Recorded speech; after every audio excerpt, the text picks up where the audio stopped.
কমলনগর উপজেলা শাখা কর্তৃক আয়োজিত বিশ্ব মানবাধিকার দিবস উপলক্ষে আজকের এই মানববন্ধন কর্মসূচিতে আমাদের মাঝে উপস্থিত আছেন কমলনগর উপজেলা ছাত্র দলের বিপ্লবী যুগ্ম আহ্বায়ক, আমার সহযোদ্ধা পরিশ্রমী ছাত্র নেতা মেহেদী হাসান রায়হান, এবং উপস্থিত আছেন কালকিনি ইউনিয়ন ছাত্র দলের সংগ্রামী সিনিয়র সহসভাপতি মিরাজ হোসেন, এবং উপস্থিত আছেন কালকিনি ইউনিয়ন ছাত্র দলের সংগ্রামী সাধারণ সম্পাদক ইসলাম হোসেন ইমন, এবং উপস্থিত আছেন মাটি ইউনিয়ন ছাত্র দলের সিনিয়র সাধারণ সম্পাদক আরমান হোসেন, কালকিনি ইউনিয়ন ছাত্র দলের বিপ্লবী সভাপতি তারেক সুলাইমান, মাটি ইউনিয়ন ছাত্র দলের সংগ্রামী না ভাই, এটা আমার ইউটিউবের জন্য নিতেছে।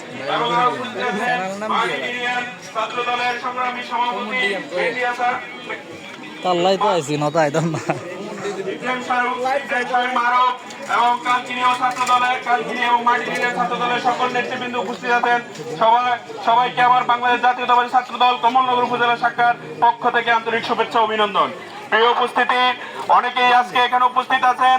আমাদের বিশ্ব মানবাধিকার দিবস আজকে আমাদের একটাই কথা, বিগত 17 বছর এই ফ্যাসিস্ট হাসিনা সরকার ক্ষমতা থাকাকালীন বাংলাদেশে যে মানবাধিকার লঙ্ঘিত হয়েছে তার একটি সত্য উদাহরণ বলি।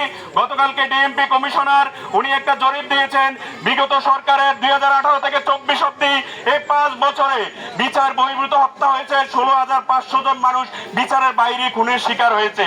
তাহলে বুঝতে পারেন কত মানুষ এই সরকারের আমলে বিচার বহির্ভূত হত্যা মানবাধিকার লঙ্ঘিত হয়েছে। এবং কি বিগত সরকারের আমলে আমাদের ইলিয়াস আলী থেকে শুরু করে চৌধুরী আলম থেকে শুরু করে লাকসামের হিরুভাই থেকে শুরু করে এখনো অসংখ্য নেতা কর্মী এই বিগত ফ্যাসিস্ট হাসিনা সরকার গুম করে রেখেছে, তাদের অস্তিত্ব আজ পর্যন্ত এখনো পাওয়া যায়নি। তারই হিসাবে আমাদের 700 অধিক নেতা কর্মী এখনো গুমের শিকার, এবং কি আমাদের অধিক নেতা কর্মী এই সরকারের আমলে বিচার বহির্ভূত নেতা কর্মীর বাইরেও বিরোধী মত এবং বিরোধী দল এবং সংবাদ কর্মী থেকে শুরু করে সকল শ্রেণী পেশার মানুষ এই সরকারের হাতে মানবাধিকার লঙ্ঘিত হয়েছে।